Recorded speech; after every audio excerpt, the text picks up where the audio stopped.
การนำแขวงโบแก้วและหองหัวหน้ากลุ่มใหญ่เสนาธิการกองทัพเคลื่อนไหวพบไปเยี่ยมยามประชาชนอยู่เมืองปากถาแขวงโบแก้วในวันที่29 พฤษภาคม 2025 นี้สหายทองจันทร์มณีใสกรรมการศูนย์กลางพรรคเลขาพรรคแขวงเจ้าแขวงประธานป้องกันชาติป้องกันความสงบแขวงโบแก้วและสหายพลจัตวาปงทองสุขวงศ์รองหัวหน้ากลุ่มใหญ่เสนาธิการกองทัพพร้อมด้วยคณะได้เคลื่อนไหวเยี่ยมยามประชาชนอยู่บ้านเจียงตองเมืองปากถาแขวงโบแก้วโดยมีสหายเส้นโรวาเจอส่วนนายบ้านเจียงตองผู้ซี้นำรวมการเมืองแนวคิดพร้อมด้วยองค์การปกครองบ้านตลอดฮอดประชาชนภายในบ้านให้การต้อนรับการเคลื่อนไหวในครั้งนี้เพื่อเยี่ยมยามและติดตามการดำรงชีวิตการเป็นอยู่ของประชาชนเนื่องจากเขตดังกล่าวเป็นเขตที่อยู่ห่างไกลซอกลีกพื้นฐานโครงสร้างคมนาคมเส้นทางเข้าหาบ้านการดำรงชีวิตการเป็นอยู่ยังมีความยุ่งยาก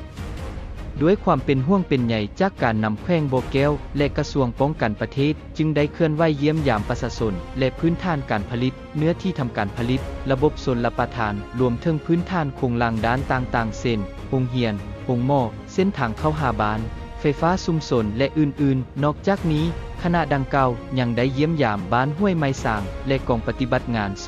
213ตื่มอีก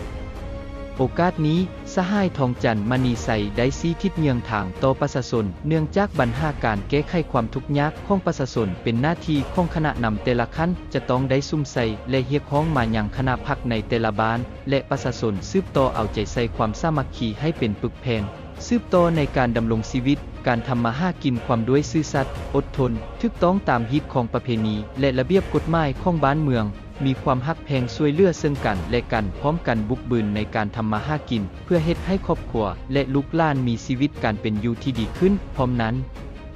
ยังได้สุกยุให้อำนาจการปกครองบ้านเพิ่มทวีในการศึกษาอบรมการเมืองนำพาแนวคิดให้ประชาชนมีความอุ่นเอียนทุนเทียงรักษามูลเชื้อความสามัคคีพร้อมกันจัดตั้งปฏิบัติเวียกงานต้านและสกัดกั้นกลุ่มคนบดีและเรียกร้องให้ประชาชนบรรดาเผ่าพร้อมกันสร้างสาพัฒนาเศรษฐกิจครอบครัวให้พัฒนาดีขึ้นเลย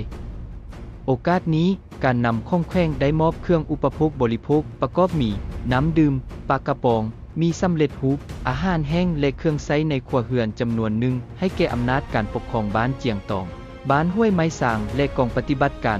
213เพื่อนำไปแจกจ่ายให้แก่ประชาชนเพื่อบรรเทาทุกข์แก่ครอบครัวที่คาดเคลื่อนโดยเครื่องจำนวนดังกล่าวได้มาจากการปลุกระดมของคณะนำแขวงกลุ่มแม่บ้านสามัคคีแขวงและบรรดานักธุรกิจภายในแขวงโดยสุเวศ สีดาคำขอบใจที่เข้ามารับชมช่วยกด Subscribe ได้เด้อขอบใจหลายๆ